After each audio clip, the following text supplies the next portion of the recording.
Going live. And we're live with Call of Duty gamers, Dante in his hoodie, Mike in his Chargers jersey that he's not picking for the Chargers, and Ben doing his best Tiger impersonation out of respect for that tragic accident today that injured his legs. Kicking off things here for Blue Chip Scouting's first. What an intro. Good job, Harb. Right. We'll let everyone introduce themselves. We'll start with the Italian stallion Dante. We'll kick things off for us. I knew that was going to be the intro that I got. That is the de facto. Every time somebody intros me, I'm the Italian stallion. It's a layup. Yeah, it is a layup. It's great. I don't really know how to introduce myself. I'm a diehard Dolphins fan, BCS writer like the rest of us. This is going to be a good time. I'm excited. Then we'll go with Ben, since I embarrassed him the most right off the rip. Yeah, apparently I look like a golfer right now. So, not a whole lot to say. I'm a Seahawks fan, growing Cowboys fan maybe. We'll see. But, yeah, I'm excited to do this. Good time to be a Cowboys fan when you're losing your franchise quarterback. For sure. Both teams are. Both teams are. It's fun. That's true. Austin, you can go next. Speaking of Cowboys fans, what's up, guys? My name is Austin. I am the newest addition to the BCS team. I'm very happy to be here. Diehard Cowboys fan, podcast with boss man Tyler, over with the Draft Time podcast with Ben, with False Start whenever we get that started back up. That's all. I'm cool, I think. Not really. And last but not least, up in the Great White North, Mike, you can end this intros. Mike, Tortured Eagles fan here. If you don't believe me, go back and check any of the draft stuff I wrote for Blue Chip after last year's first round. That continued into about January. So, yeah, you guys are talking about potentially losing your franchise quarterback. I was tap dancing, and then I realized I own his jersey. Not a Chargers fan, although if Howie screws this up, maybe. So, us and the boys... Me and the boys, I should say, not us, because that just made no sense there. We have our picks pre-made to kind of make things go a little bit faster, so we have the discussions kind of figured out for you guys to make things a little bit smoother than the intros were. Jumping right into it, I took the first pick because there's no discussion that needs to be had here. Trevor Lawrence going number 1 to Jacksonville. Urban Meyer only came out of retirement. As a Florida fan, I can say retirement. To go down to Jacksonville, be Trevor Lawrence, ride his coattails to a hopeful Super Bowl so he can somehow get past Nick Saban in his own mind that he's the greatest coach ever. But there's not much that needs to be said about Trevor Lawrence in this pick at this point. That's why I took it. So we'll just go right on to the next one. He was very enthusiastic to get to the next pick here by the New York Jets. Dante, take it away. Yeah, so we were supposed to have somebody else on with us who made these picks, but I'm going to defend Justin Fields going as the second pick to the New York Jets. Look, I stumbled onto Zach Wilson's film in like July, and I was like, this kid is amazing. I love him. He's great. We have gone way over the hill here in that saying that he's better than Justin Fields. And I think people really need to come back down to earth on that take. Fields is a player, and I'm going to get on my soapbox here for a second. You cannot watch Justin Fields' film and say he does not make full field reads, and then go watch Zach Wilson's film and be like, this man is an elite processor. You just can't. That's not how football works. I'm sorry. At least Ohio State runs mesh concepts. That's a full field read. BYU doesn't do that. And I love Zach Wilson. Zach Wilson is my favorite player in the class. So I think that the Jets here, they get the second best quarterback. Justin Fields is better than Zach Wilson, no matter what my fan bone tells me.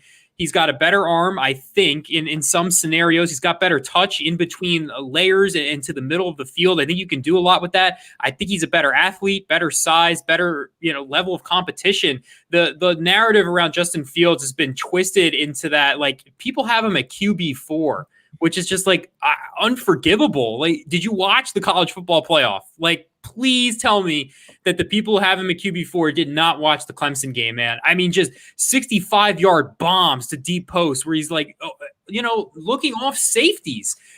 Just really, really great stuff from Justin Fields in that game. And he was hurt due to like a collarbone injury. He's limping around before he's dropping 65-yard bombs. Get out of here with this QB4 stuff. I'm sick of it. So Fields, second overall pick to the Jets. I think it's an easy one. I love Zach Wilson. He's great. I think I get to talk about him with the next pick, ironically. But, Justin Fields definitely QB2. Yeah, Bravo. no. Thank you. That was tremendous. Everything that needed to be said was said to defend the man Justin Fields. As you talked about, Dante, you were a Dolphins fan beforehand and still are. Not like that's changed in the last 5 minutes. But you made a trade with two of the teams you're general managing in this draft, and you had Carolina move up to get their franchise quarterback since they didn't get the Deshaun Watson sweepstakes.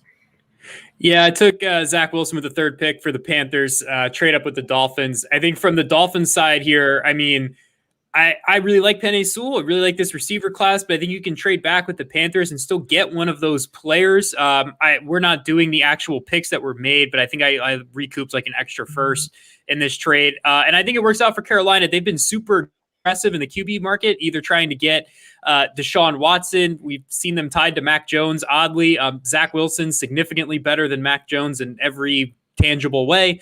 So he's going to be the pick here with number 3 overall. I think you bring him in. Pairing him with Joe Brady's offense is a ton of fun. If they retain Curtis Samuel, they get Christian McCaffrey back. All of a sudden, you've got a nice little nucleus on the offense. I think Zach Wilson can really make some noise with in that division as some of the aging quarterbacks start to fall off. Obviously, Tom Brady will be back this year, but how long is he going to be there? Carolina's kind of positioned themselves to be the next team in that division. So I think Zach Wilson gives them an opportunity to do that. They got to figure out the quarterback. Teddy Bridgewater isn't it. He might win you out of a quarterback next year, kind of like how he almost won you out of one this year. So get it done here on this trade with Miami. Yeah, and I think it's funny, too, with Zach Wilson out of a lot of these quarterbacks getting the picks. Is there a better landing spot if you're a quarterback in this draft to go to Carolina with Joe Brady, with Christian McCaffrey, with DJ Moore, with Robbie Anderson, potentially? He seems to be up in the air now too. I think Zach Wilson would be a lot of fun there for you. Next for the Atlanta Falcons, we have Austin, who was thrown off his game as we talked about beforehand with this pick, but he recuperated very well. Yeah, Falcons fans, do not crucify me. I usually give the Falcons Zach Wilson when I'm doing personal mocks. So when the trade happened, I was thrown off. I probably should have just given him Trey Lance. Not going to lie, but I didn't. I thought about Caleb Farley for a minute, but I ultimately decided to hopefully improve the pass rush with Michigan edge rusher Kwity Paye. I haven't watched Paye for a formal evaluation yet, but he's an athletic player. He is kind of raw as a pass rusher from what I've heard. He had a monster game against Minnesota to open up this season. I believe that was the first game of this season, but I don't know too much about him. I do know Takk McKinley is no longer with the team. He was a terrible pick. He ended up being a terrible pick for the team. They need pass rush. I don't love the value, but Kwity Paye is the pick here. Yeah, now Atlanta, we talked about this too beforehand. They're like with Tennessee, where it's kind of tough to mock them, where you want to give them a quarterback because Matt Ryan seems to be on the outs, just getting there kind of weighed. You talked about corner with Caleb Farley. They have a need a corner too, but I think Kwity Paye would be something in that division where if you're going to have Zach Wilson, who knows who's going to be quarterback for New Orleans, and obviously Tom Terrific's down there still winning Super Bowls, so getting pass rush is essential. Ben with the Cincinnati Bengals now on the clock with a chip in for his next pick. Take it away, Ben. So this would keep going with the golf puns. I'm going to do as long as I can. This would be pretty much ideal for the Bengals. You need Burrow. You get Burrow protection. Penei Sewell still sitting on the board there.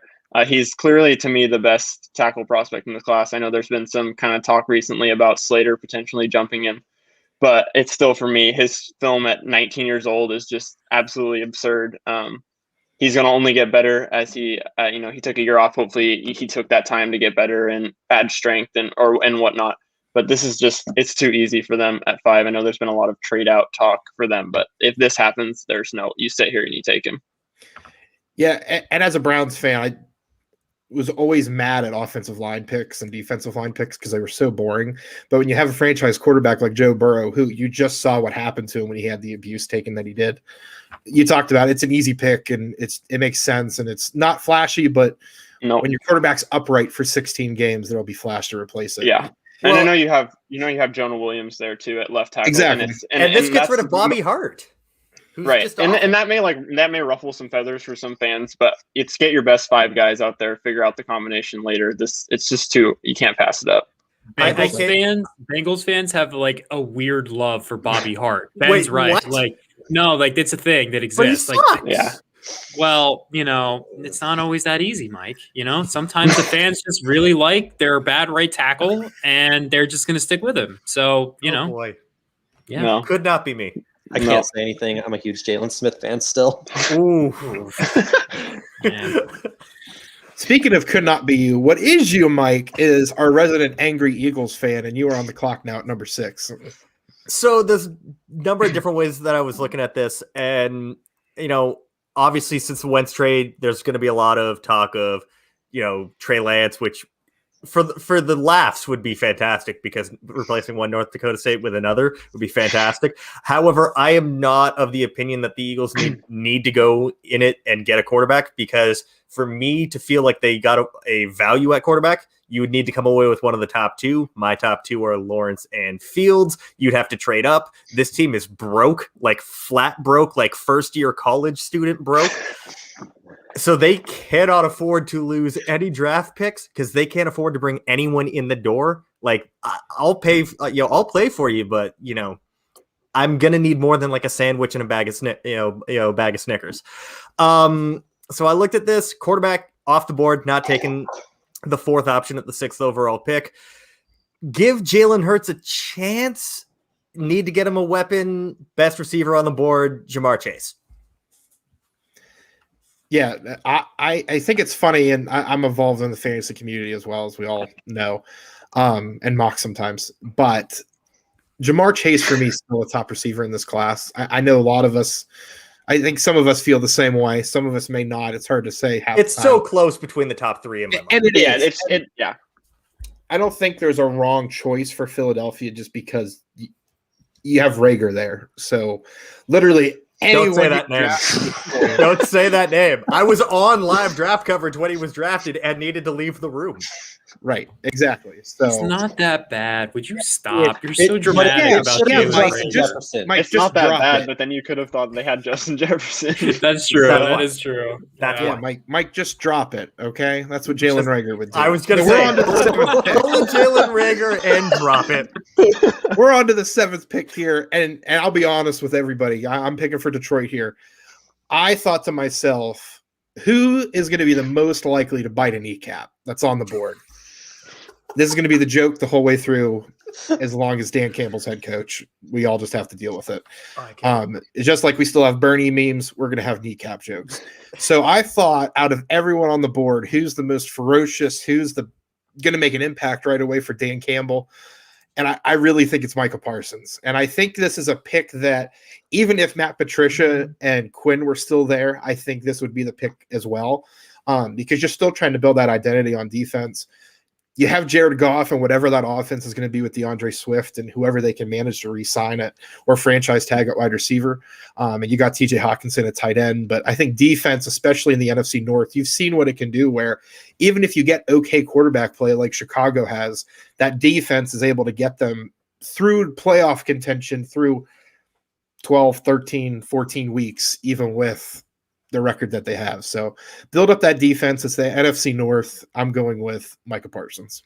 I like that pick because looking at Detroit's linebacking core, it's sad. It is a sad group. I think Jamie Collins is like 32 or 33 years old. Jelani Tavai runs like he's stuck in molasses. And then there's Gerard Davis, who just isn't good. So always draft good football players. I know linebackers aren't really valued in today's NFL, and draft Twitter loves to lose their mind every year when there's a running back and a linebacker drafted in the first round. This is just a really good pick. Yeah, we might have one of those things you talked about picked later. So moving on now to Dante on the back end of his Dolphins trade.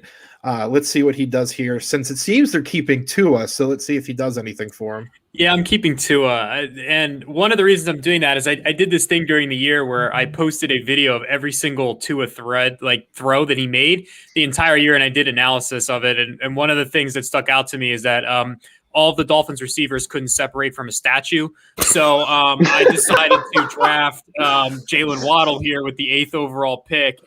Look, man, the team just needs some juice. Quickness, speed, anyone who can run away from another human being in man coverage, for the love of God, please.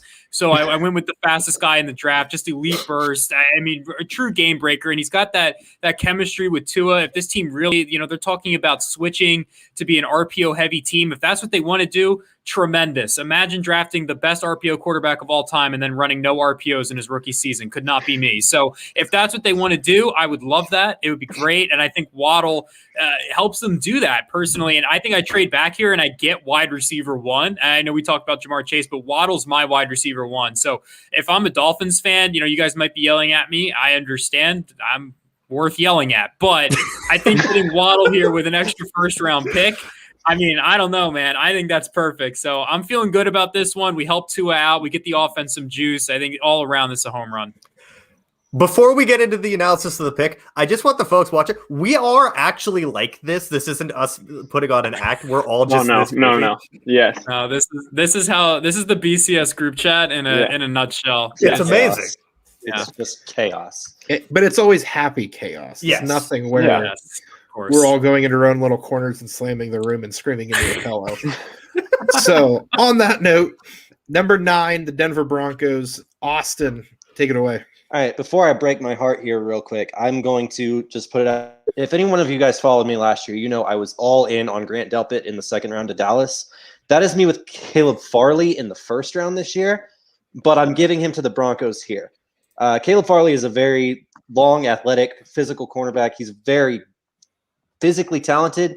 May not be all the way there technique-wise yet, but he's still really good. The Broncos just released A.J. Boye, or have announced they're going to release A.J. Boye this offseason. Chris Harris left last offseason. I don't really know who they have left in that room. The Broncos could go anywhere, including potentially quarterback, if they're ready to move on from Drew Lock. But I think Caleb Farley would be a home run pick for the Broncos, and it would be just poetic justice for the Broncos to take him one pick before he gets to Dallas. So I'm going to go ahead and let that happen here. Well, and he's still so new to the position. I think it's he's been playing the position for 2 years or something. 2 years, yeah. 3, which is and he's this good upside already. Is it's just insane upside. This would be a fantastic pick for them, I think. This is an immediate upgrade over, I want to say it was a 5th round pick last year, Michael Ojemudia out of Iowa. That would be who they'd be starting on the outside. And no, can't do that. You need to get someone like Farley in the building. Mm-hmm. On the clock next was supposed to be our good buddy Clay, and I'll be honest, beforehand we did not discuss who wants to talk about this pick. So whoever feels like talking about who the selection will be, I got it. Austin. I got it. This is the Cowboys at 10. Figured. Farley's not there. Patrick Surtain, the second cornerback from Alabama. This is a kid that was born to play cornerback in the National Football League. So technically solid, so just natural for the position. His dad, of course, Patrick Surtain, was I want to say an all-pro for the Dolphins, may have just been a Pro Bowler. I wasn't really watching at that time. I'm very young, so showing my age a little bit here. Off my lawn. But this kid is just so good. He doesn't get thrown at. He's not that much fun to watch because he just doesn't get the ball thrown his way. Long speed might be a little bit of a concern, but Patrick Surtain is just so good. And it would be a great consolation if Farley wasn't there. I would not complain about this pick. Boss man Tyler is absolutely in love with this. He wants this more than I want Farley, I think. So I'm going to go ahead and leave this. And yeah, easy. Yeah, so looking up Patrick Surtain Sr.'s information here. Coming out of Southern Miss, he was the Defensive Player of the Year in Conference USA in 1997. He was a Pro Bowler from 2002 to 2004 with one All-Pro team. So he touched all the bases there. Very well done. And what team was that with? That was with the Miami Dolphins. When he went to Kansas City, very much. When he went to Kansas City, he was pooping. What's up, baby? So on to the next one here. Ben, Daniel Jones needs some help. He needs something to be able to throw a deep bomb, to be able to hit a hole-in-one. Let's see if you help him out with that. So my wide receiver 1, Devonta Smith, is not off the board yet. I know we have a lot of talk about that in all of the group chats I'm in, but especially the blue chip group chat. I love Devonta Smith. I did over the summer, and he got even better. He won the Heisman. He's clearly not clearly, but Jalen Waddle is awesome. But he would transform that offense. There's a lot of mixed opinions on Daniel Jones, and they're not in a position to replace him at this spot. So you might as well just give him help, give him another year, and evaluate him for another year and see where he goes. You know, you have Darius Slayton there already. He can come in as a good like number 2 option if you take Devonta Smith. But then you have Golden Tate, who's in flux, not really sure where they're going with him, and Evan Ingram was bad last year. So you need good pass catchers if you want to fully evaluate Daniel Jones. I can't wait to see Jalen Mills and Avonte Maddox try to cover Devonta Smith. Keyword, try. Yeah, that's safety Jalen Mills trying to cover Devonta Smith, that by the way. Special teamer is Jalen Mills. Yeah. Man, he's not good. We're just burying everybody on this. So as we move on to the next generation of stars to bury, Mike will be picking for San Francisco here. But as we bury them, the 49ers always dig down and find their gold. So let's see who you get as your gold nugget here with this pick, Mike. Oh, the pun game is astronomically good today. It's the dad jokes. Once you become a dad, it becomes DNA. That was an elite transition. As somebody who podcasts twice a week, man, that was great. I don't think of it once a week or at all. So I know I couldn't even dream of that. It's all the whose line is it anyway. I watch. Also true. So yeah, San Francisco on the board. Listen, I think that we can kind of put to bed the whole Jimmy Garoppolo as the starting quarterback. He's just not that type of quarterback that you can win with. Whatever analogy you want to use. Lance Zierlein's game changers or snap takers, trucks or trailers, which is what Daniel Jeremiah uses. They need someone that can change that. But looking at the board, not a whole lot there. You're going to have to stick with Jimmy G for a little bit, but you can swap him out in the middle of the season once Trey Lance gets more adjusted. He's not ready to start right away. Needs to be in that, in an offense that, I think under the tutelage of a Kyle Shanahan, who can pretty much teach any of us how to play quarterback in that system. Trey Lance should do just fine. Can we just talk about Kyle Shanahan having a quarterback who can throw it further than 20 yards? Like how fun is that going to be? Right? Man? Like how fun would that be? Like I didn't a quarterback even think of that. Yeah, the last MVP time he had a quarterback two, like honestly. that, they won the MVP. Yeah, right. With Matt Ryan, like, man, that's fun. This would be awesome. I kind of hope Lance goes to San Francisco just for that. Like, I need Kyle Shanahan to have a real quarterback to be like, you know what I mean? Just like, I need it. And Mike, you talked about them sticking with Jimmy for one more year. It's funny, when I went to pull up Jimmy Garoppolo's contract for us to discuss for this very part here, I just had to type the letter J in an autofill because that's how often I look this up and keep forgetting. If they go one more year with him and next year they cut bait, they would be saving $26 million. So with only a $1.4 million dead cap hit. Oh, wow. That's a lot better than $33 million for Carson Wentz. Yeah, exactly. Hey, but not everybody has Howie Roseman as a GM, thank God. So moving on here to the Chargers, Dante. I've got no pun here. You can just go ahead. Oh, wow. No pun. I'm disappointed. Yeah, I tried to trade down from this spot because I don't know. I don't really think there's a player worth drafting here at 13 that fits the Chargers' needs, but nobody wanted to comply with me. So come on, guys, help a guy out once in a while. But I ended up driving. Excuses. I'm not interested. Anyway, I went with Rashawn Slater, the offensive lineman from Northwestern. I think you get a player with really, really good tackle guard versatility. Look, man, if you're the Chargers, you're out here starting Trey Pipkins. I can't have it. Not happening. Dude can't play football. You got to get somebody out there who can play some football. Sam Tevy as well. Yeah, Sam Tevy, not good. My man is, a one-way door. You're just going right through him. That's the end of it. Like, just ridiculously bad offensive line play from the Chargers. Rashawn Slater comes in. He's either starting at guard and you get an upgrade there. Forrest Lamp, you can turn the light out. He's not very good either. and or you get him at tackle to replace the guys that we just talked about. That's right. I can do puns too, damn it. So, I just think that this is a good pick. Obviously, you'd like to trade out, but man, I really, really like Slater. here just because he fills whatever need you need at that point. If you get a tackle in free agency, kick him into guard. If you don't have a guard in free agency, then he can play there. So I think this is a home run pick, as good as you're going to get at 13 if you can't trade out here and acquire more capital. I thought about receiver just to make the offense more fun, and like Mike Williams' contract is coming up, but I think Slater's a safer pick. He comes in and starts early. Did you think about Christian Darrisaw as an option here at 13? Yeah, I kind of did, but I think I tweeted this out like a month ago. I was like, I don't really view Darrisaw as a first-round player on my board, so I would have drafted like Vera Tucker. I think I like Liam Eichenberg more than him too, so Darrisaw was like down my list of tackles. Yeah. Mike just made a mental note of that, Dante, so just so you're aware. No, and you talked about it Christian too. Darrisaw more than your parents love you. What? Fair. I'm sorry, man. I'm sorry. Daniel Jeremiah dropped his top 50 big board today, and Slater is his number one tackle, who Jeremiah was the first one to be on the Becton train last year too. So that's always a good sign, is when Daniel Jeremiah recognizes you as an offensive lineman. Moving on to the Vikings pick. Who did the Vikings pillage from this draft class there, Austin? Oh, man. Minnesota's not in a great spot value-wise. They need interior defensive line. They need some cornerback help. They need interior offensive line help. My two guys I was thinking about here were Christian Barmore from Alabama and Elijah Vera Tucker from USC.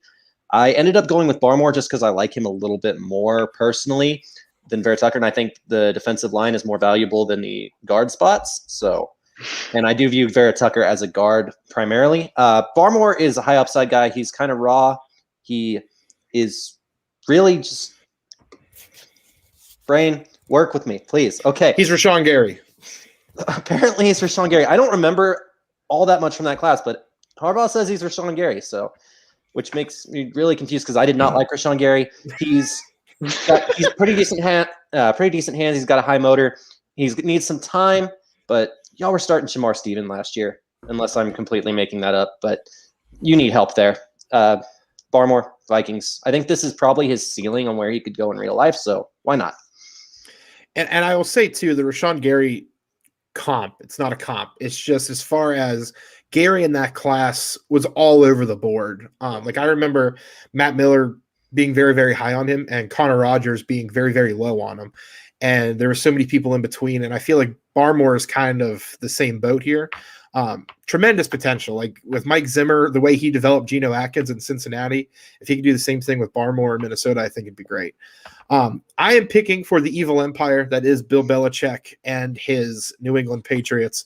We're going to go with Mike Tannenbaum's number 2 quarterback in this class, Mac Jones.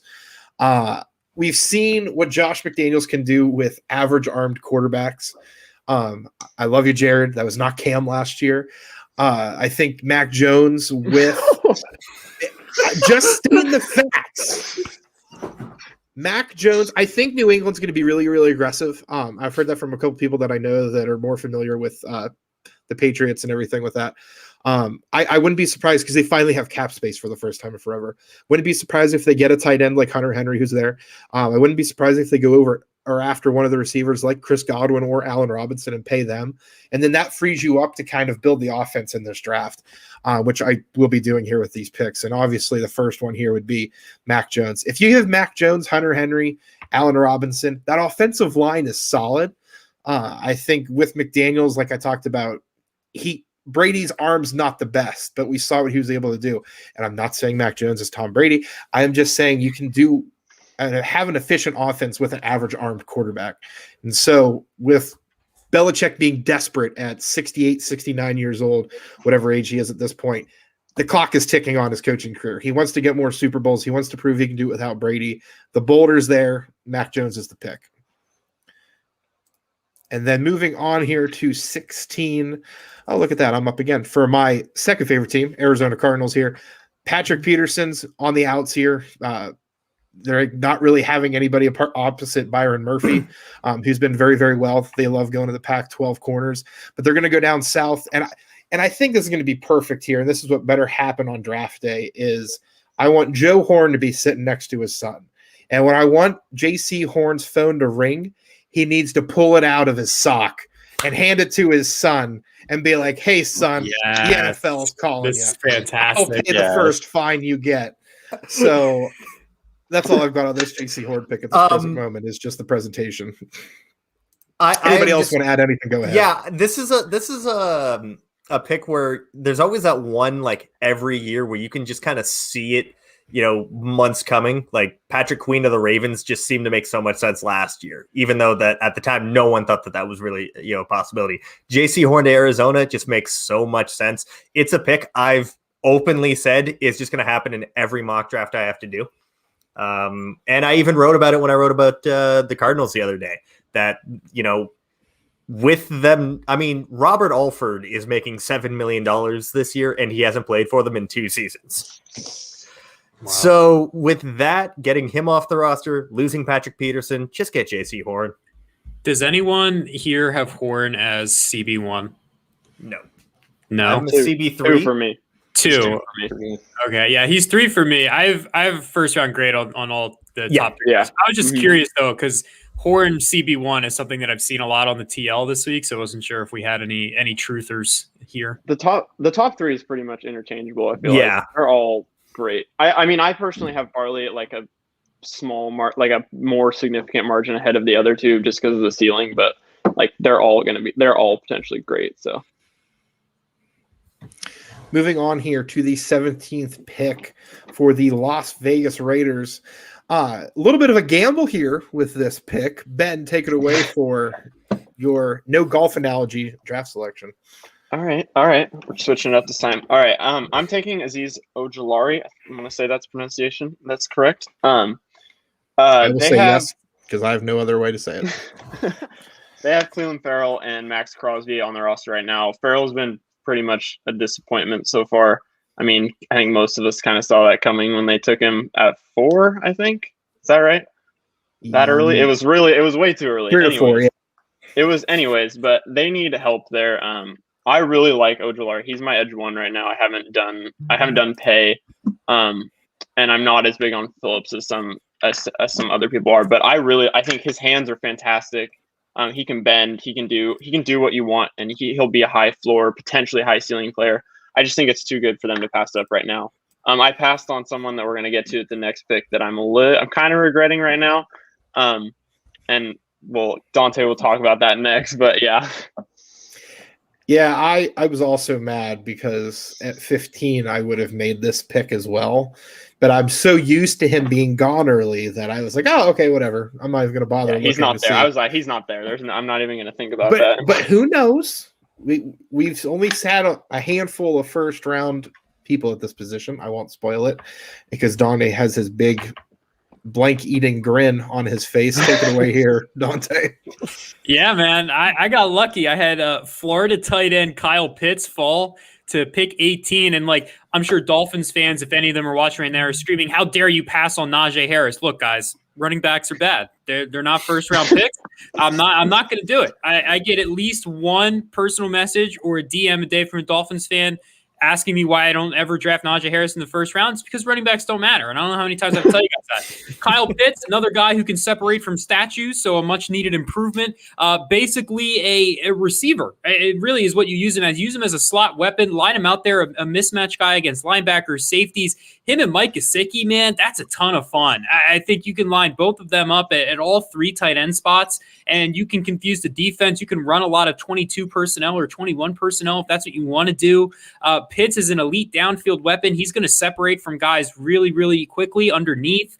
I just think this is too good to pass up. This was a BPA pick. Again, we talked about, I don't think that this happens, but if you're the Dolphins and you're sitting here and you have as big as a need as they do for just like, I don't know, general people who can catch the football, I think you have to draft Kyle Pitts with the 18th pick. I don't think you can pass that up. He's way too good of a player. He's a top 5 player on my board overall. So getting him here at 18 is tremendous value.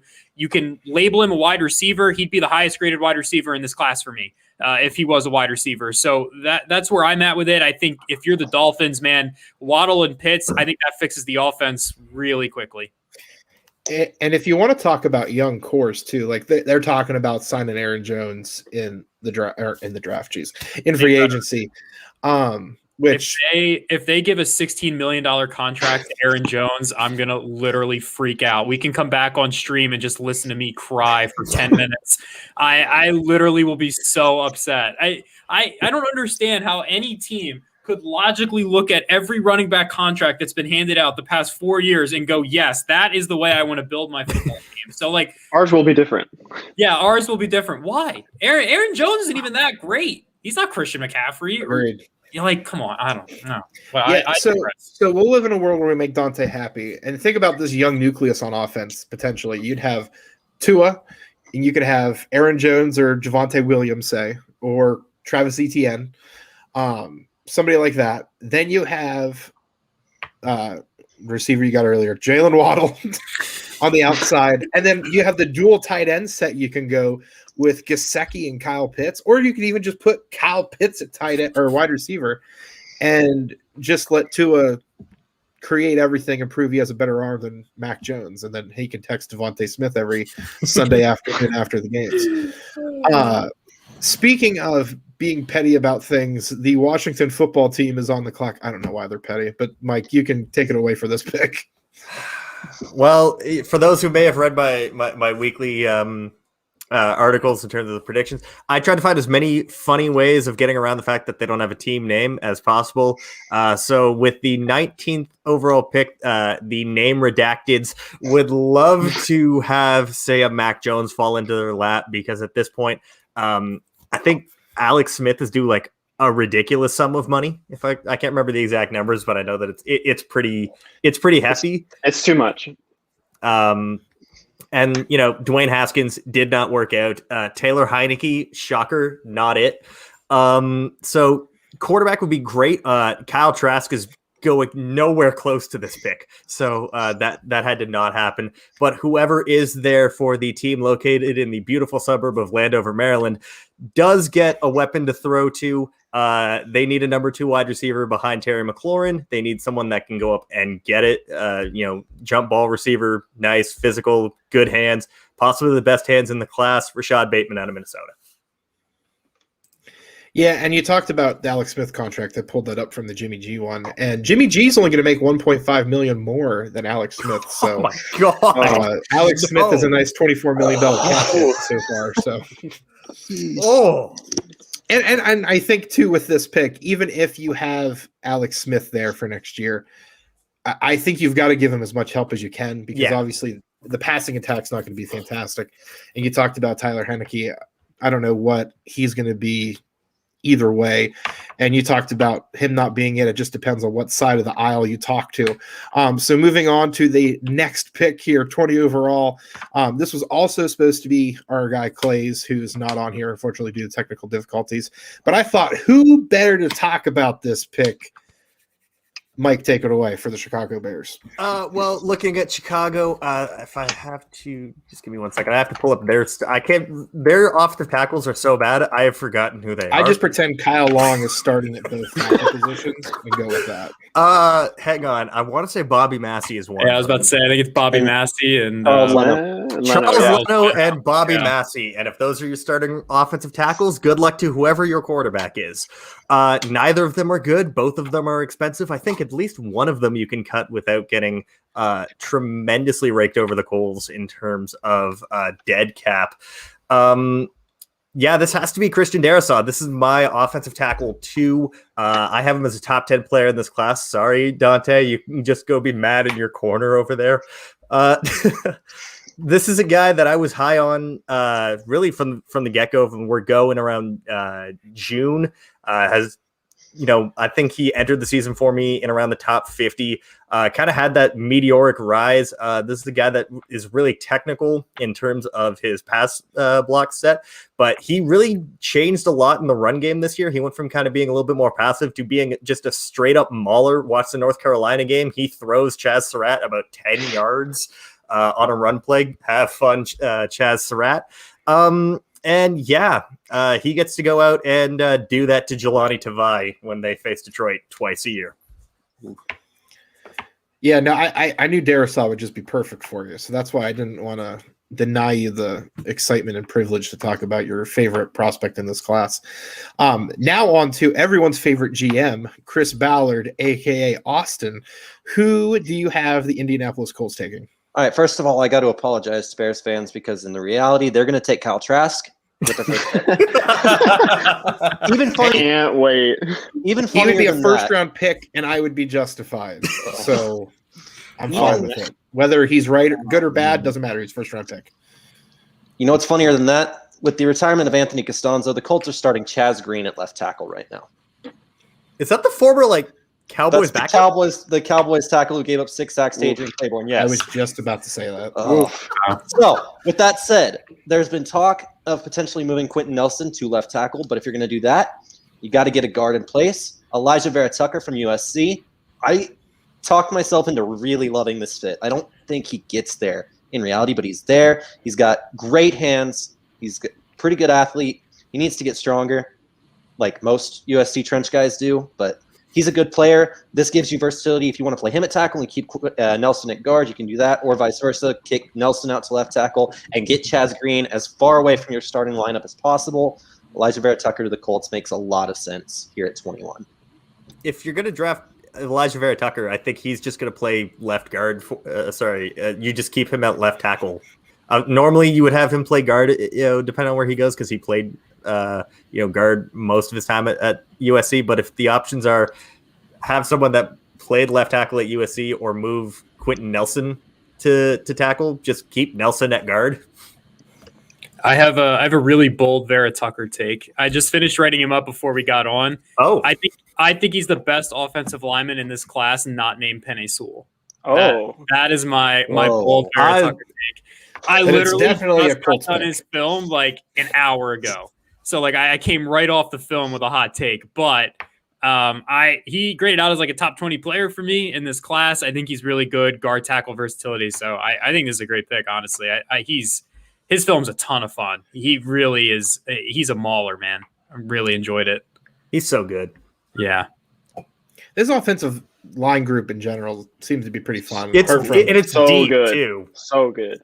Yeah, which is very welcoming to somebody who my least favorite position to watch is offensive line. On to the 22nd pick now, making for Tennessee. Ben really put himself in a sand trap of sorts with these names for these picks he's got. So, Ben, why don't you take it away here for Tennessee? All right, so I'm up with Tennessee. They're not my favorite team to draft for. I think we kind of talked about that earlier. But before I start, I need to put out a PSA with this pick. I wrote about Ifitu Melifonwu for the Cowboys Wire a couple of days ago, and on Facebook was told that he can't be good because his brother, Obi Melifonwu, was not good. I just need to put it out there that if you come at me with that, I will get so mad. That is just utterly false. Let's just never talk about that ever again.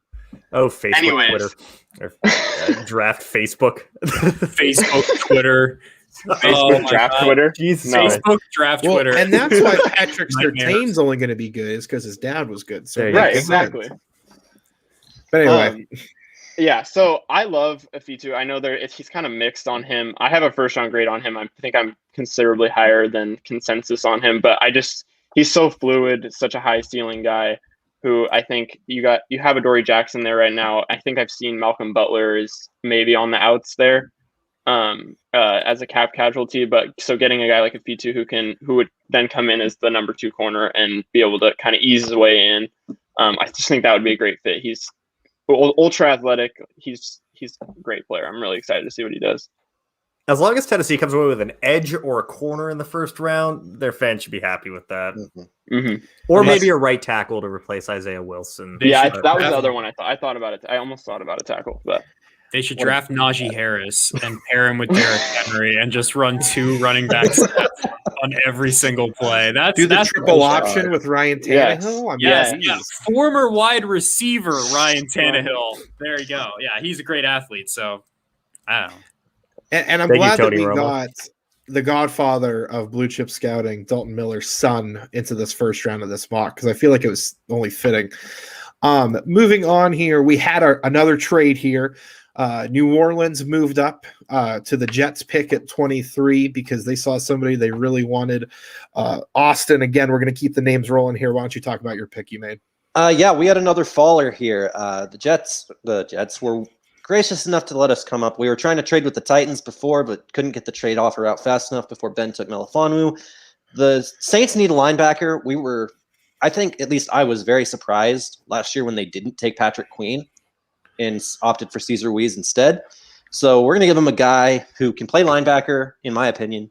Could also play safety. You can put him anywhere. Jeremiah Owusu-Koramoah from Notre Dame is a guy who is really versatile. He can do pretty much anything you need him to do.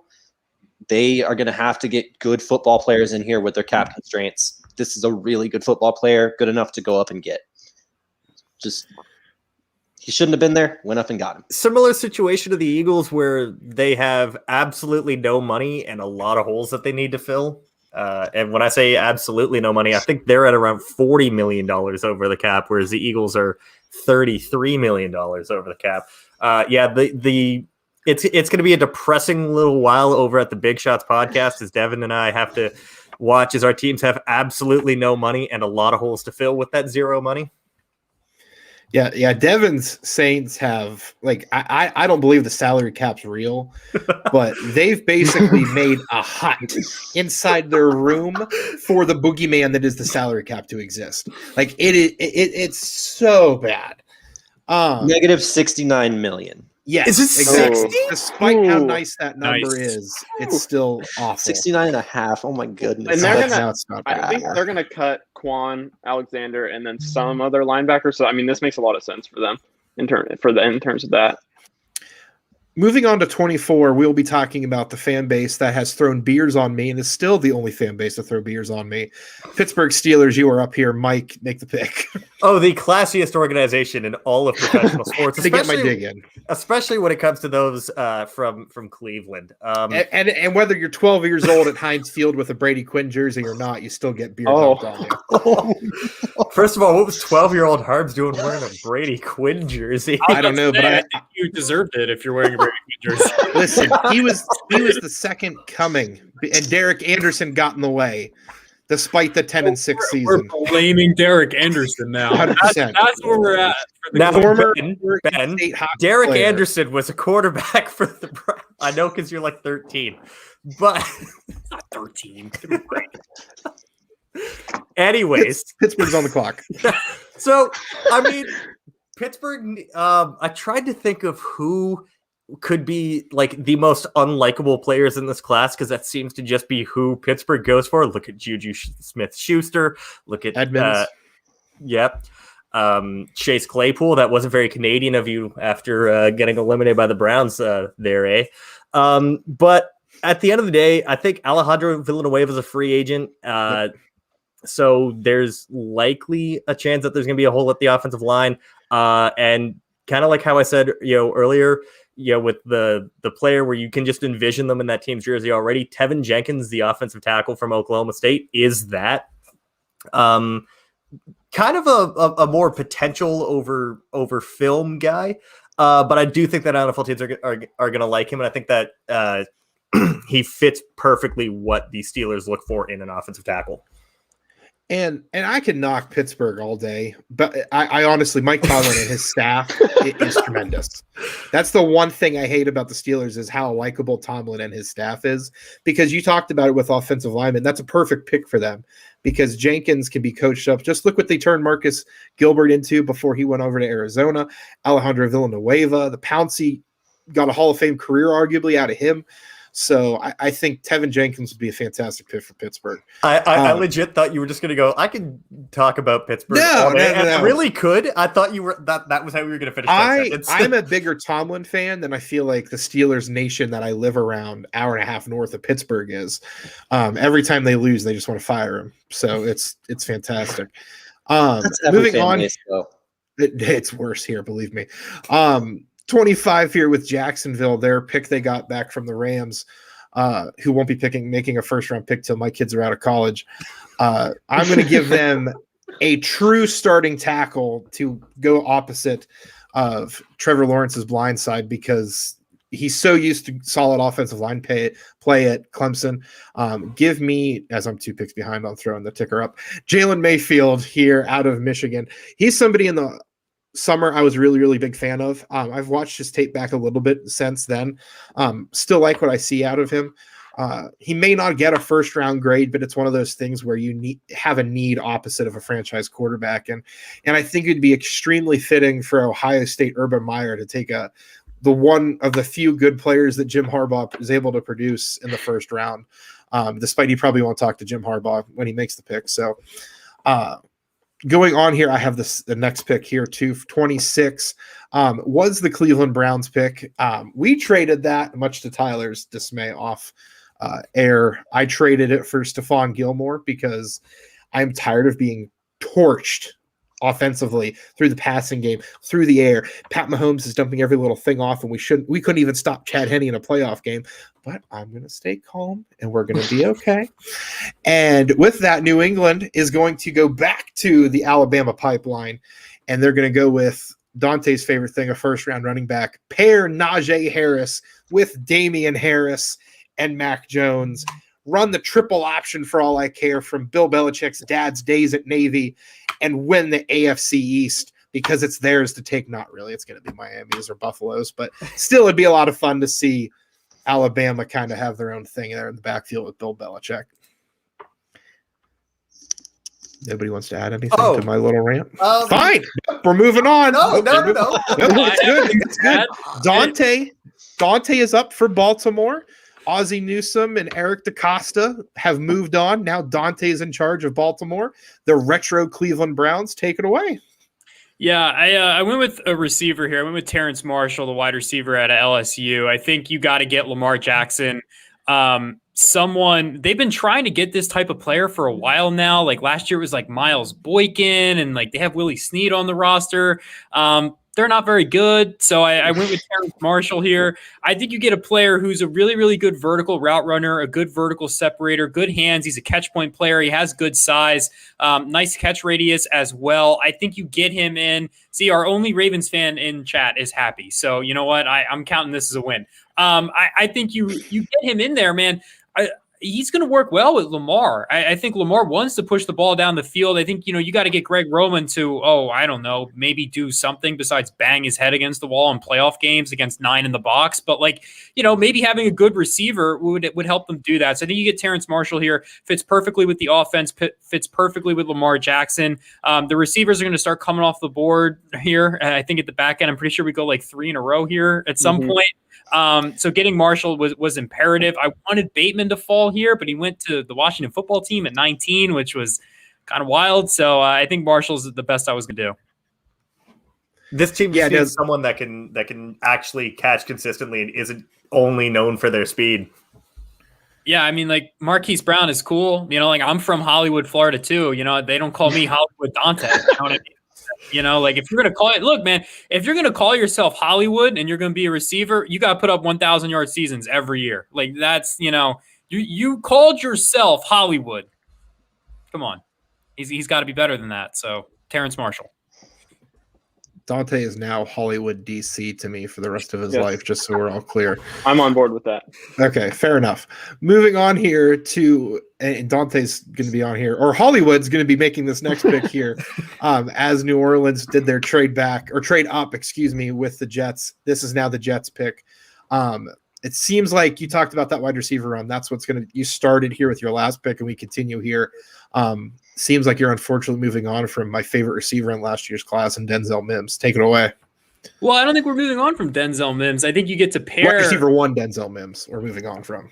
Well, I don't know. I mean, it depends on who you consider wide receiver 1, but I think you put Tony next to Mims in the slot, and I think you're cooking with grease. Kadarius Toney is the pick, the kind of slot receiver from Florida. He had a really, really big breakout year with, first round quarterback Kyle Trask. I think you get him in as a high volume target, a really, really good underneath separator. We have Justin Fields coming into this offense. Just hypothetically, if Sam Darnold ends up being the quarterback there, obviously that didn't happen in our mock, thank God. But if he does stay the quarterback there, I think you're also getting him a really, really good target underneath, kind of pairing him, and you can cut Jamison Crowder as well and save some money and spend that elsewhere. Tony's got really good speed. He's a really good route runner, good transitional quickness, has good hands. He's tough too for a smaller player. I think he holds up well against contact. He's really good after the catch. He has sneaky contact balance. He's going to make guys miss. He's going to be a yak god. I think that this is a really, really good pick at the back end of the first round. And honestly, I envy it because I'll have to play him twice a year. Seeing him go up against Byron Jones and Xavier Howard would be fun. Yeah, as a Florida fan, I fully endorse Tony going here to the Jets, especially with whether it's Zach Wilson or Justin Fields or whoever they get a quarterback. And honestly, even if for whatever reason they stuck with Sam Darnold, I'd still be excited about this. Going on here, we're going up to the Great White North. That is not Canada, but the closest we're going to get to it here the rest of this mock. Before we get to Mike's pick, Green Bay is on, and they're going to round out our wide receiver run. Ben, take it away. Yeah, so I'm taking Rondell Moore here. The Packers kind of have that Tyler Urban, Tavon Austin gadget player role, and like at worst, Rondell's playing that role for me. If I draft him, obviously LaFleur is willing to use players creatively, so I think this is a good landing spot for him. Obviously, he's kind of fallen off lately, depending on how you view his injuries and what he was able to do in the limited time that he played. But I still think he's a first round player. I feel like I'm kind of one of the few left on that. I don't know. But it's a good fit with Devontae Adams. You have Marquez Valdez-Scantling, who has stones for hands, so you need somebody else there that can catch the ball. We're just so mean. Yeah. We're realistic. That's what you come to Blue Chip Scouting for, is the realistic football We're takes. entertaining. That's what we are. We're entertaining. Also true. Yeah. Football gods, please let Rondell Moore stay healthy. This man is yes. so good. Yes. Covering the Big Pound. Ten last year was not fun without him. Yeah, and as far as like we talked about with the fantasy community, for my part of this, Rondell Moore to Green Bay would be everyone's probably favorite dynasty landing spot, just because Lazard is a free agent. Valdez-Scantling, as you said, can't catch a cold. So it doesn't matter. Rondell Moore is going to be wide receiver 2 behind Devontae Adams and eat up those catches all day. Moving on to the 30th pick will be my last pick in this mock, so my entertainment will end with this. What is not ending is the Buffalo Bills' reign atop the AFC East. Sorry, Dante, until you get this offense full steam ahead. I'm going to go with Zaven Collins, who some people have him listed as a linebacker. Some people have listed him as an edge. All I know is he's the Bronco Nagurski Award winner for best linebacker in the country. And Buffalo has one of the worst run defenses in the league. In a division where you're going to be dealing with a lot of that. And plus you saw how it could be in the playoffs with them. It was really a detriment to them, especially if you have teams like Tennessee, who's going to have Derrick Henry. You're going to play in the playoffs. Baltimore, they were able to handle them pretty well. But still, once they get that run game going with J.K. Dobbins, who knows? Cleveland has Nick Chubb and Kareem Hunt. So the AFC is really the run-heavy conference. And plus, whoever Miami gets at running back in the draft or free agency, hopefully Dante doesn't have the free agency part. But I think Zaven Collins applying pressure off the edge, staying back, doing a little bit of coverage, doing a little bit of just spying, whether it be whoever's back there in the backfield. I think Zaven Collins really makes the pick here for Buffalo, who I would have been okay with coming off the board earlier. So this was another player that kind of fell just a little bit that I was pretty happy to get for Buffalo. Not to mention Matt Milano, free agent this year as well, and they don't have the money to re-sign him. Yeah, they're another team that's pretty cash-strapped as far as salary cap space. And it's funny that you now are speaking, Mike, because you're now on the clock with Brett Veach. Take it away. Well, there were a lot of different ways I could go with Kansas City. There's always a possibility that they can just decide, make that offense even scarier. Now in order to beat, Kansas City, you got to put up 68 points in a game. But we all saw how they really struggled trying to cover beaten down 32-year-old coming off of retirement, Rob Gronkowski in the Super Bowl. Those linebackers couldn't stop a nosebleed in coverage. It was really rough to watch. sitting there, and I'm looking at their linebacking core right now. It's Damian Wilson and Anthony Hitchens, which no thank you. Willie Gay, who they drafted in the second round, can barely get on the field for them. Not a great look. Needs someone that can be thrown out there in coverage. I think one of the best coverage linebackers in the class is still here. Might be a little bit of a reach, but he's also got a load of potential. Only 1 year at a Power 5 school, Jabril Cox from LSU. And one thing, when I watched Jabril Cox over the summer, and anyone else can add their 2 cents too with him, because he's a player, came over from North Dakota State, like we talked about. He was a ball hawk as a linebacker at North Dakota State. It was insane. Like, I remember I watched 3 games, and I think I saw 3 pick sixes. It was just absolutely insane. So, no, I think him in Kansas City with Spagnuolo would be interesting to watch. And then rounding out our mock, our Mr. Irrelevant pick, our 18th hole on the Masters Sunday. Benjamin, round us out here with Tom Terrific and his Tampa Bay Buccaneers. All right, I'm taking Jalen Phillips here. I consulted some I'm consulted some Bucs fans on this pick, just kind of what direction they want to go. There's quite a few. There's not a ton of holes on their roster, so there's kind of a bunch of ways they could go. I wanted Najee Harris at first, but that went off the board earlier. So I took Jalen Phillips with hopefully re-sign Shaq Barrett and that he's back next year. But JPP is getting old. It's probably good to get ready to get his replacement. I think Jalen Phillips would do that well. You can do a lot of different things with him. Pretty technically sound. I think he would be a great addition to that defense. Just keep adding tools for Todd Bowles. Yeah, and who knows what they're going to do with their franchise tag, because they do have Shaq Barrett and Chris Godwin to kind of go between who they can't re-sign there.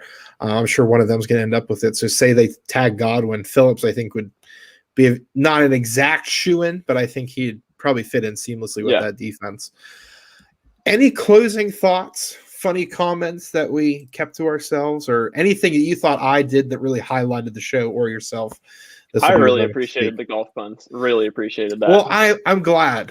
And we can talk about that in the clubhouse afterwards when we're sipping on Arnold Palmer. Absolutely. Still going. This is awesome. Exactly. 2 in 1 sentence, man. You're killing it. I know, right? Adam Lefko, eat your heart out. We don't go that far. I don't have the money to buy Top Shots like he does. What is Top Shot? I have no idea what that is. I can't get into it. I just understood Bitcoin like last week. So oh man. All right. Andrew, the old guys on this. I think I'm the oldest person here too. You're only like a year older than me. That still makes me the oldest. I know. We're the old guys compared to the rest of them. These damn youngins born in like 2003. Yeah. Somebody born in 2003 here? 98. Oh, no. Yeah. Wait, what was that, Ben? 99? Huh? What year are you born, Ben? 2002. What? 98. You're younger than my sister. Anyway, so moving on here, I appreciate everybody staying for this pointless banter, but I really appreciate the viewers who stuck out for all the picks. Shout out to one special one, Nick Price. It absolutely pumps up all of our work. We couldn't do a lot of this without him, and it's amongst so many others. So be sure to check out. We have Mike dropping articles. Dante's doing his thing for us, as well as Draft Bible. Austin and Ben are also going to be pumping out stuff for us here as we go through. I'm sure this won't be the last time we do one of these shows or a video or anything with these guys. So hopefully we see you all back soon. And if not, you're missing out. I got nothing else to tell you here. So we'll end the broadcast on that note. Thank you, everybody.